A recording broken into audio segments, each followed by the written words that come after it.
Vítám vás v dílně Unimax a mám pro vás recept, jak propojit veškeré své elektrické nářadí s dílenským vysavačem. Já jsem asi před 10 lety koupil vysavač přímo od Nilfisku, který ale jinak vyrábí vysavače taky pro výrobce nářadí, třeba pro Narex, Makitu a určitě i spoustu dalších značek.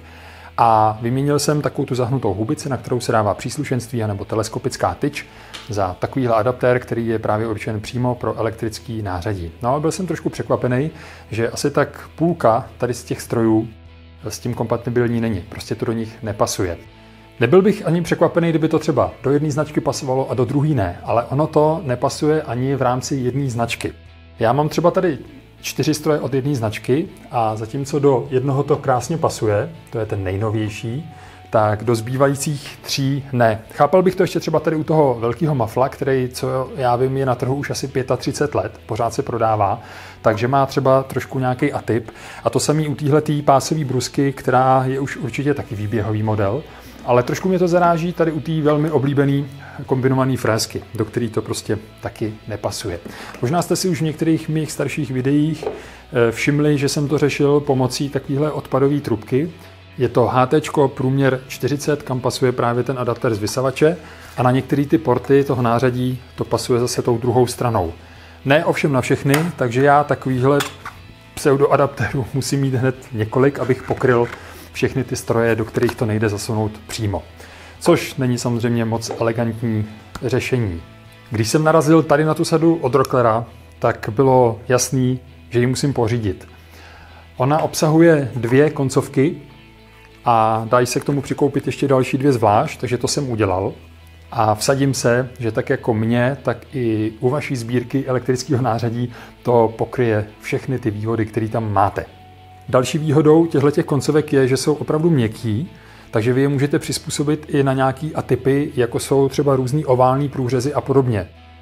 No a na druhé straně té hadice je takovýhle port, který krásně pasuje do otvoru v dílenském vysavači. Jak ta koncovka do vysavače, tak koncovky k nářadí mají na sobě levý závit, který se našroubuje do té hadice. No a taky oba ty konce mají takovýhle protáčení, takže se vám ta hadice nebude nijak uzlovat. To je šikovný. Jediná malá nevýhoda je asi v tom, že pokaždý, když chcete vyměnit tu koncovku, tak ji musíte z té hadice celou odšroubovat, což zabere pár sekund, ale dokážu si představit třeba elegantnější řešení, že by tam byla nějaká rychlospojka.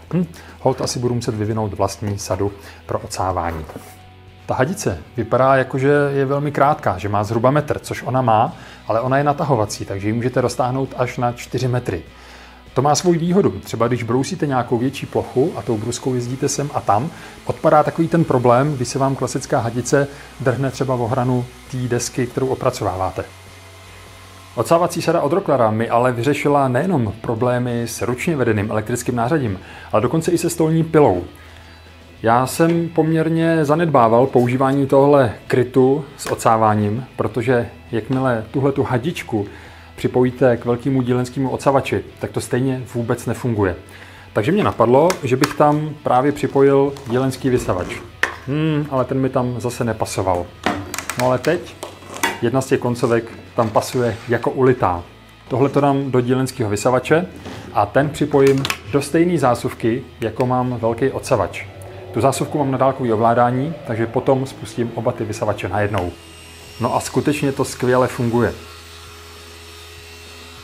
Možná se ptáte, proč tak úzkostlivě pořád řeším odsávání. Tak kromě toho, že chci mít v dílně relativně čisto, což chápu, že ne každý potom touží, tak je to dobrý i na dýchací cesty. Já sice používám filtrační polomasku, ale když chci udělat jenom něco malého, rychlého, tak si ji samozřejmě neberu. No a to potom, to odsávání skutečně přijde vhod.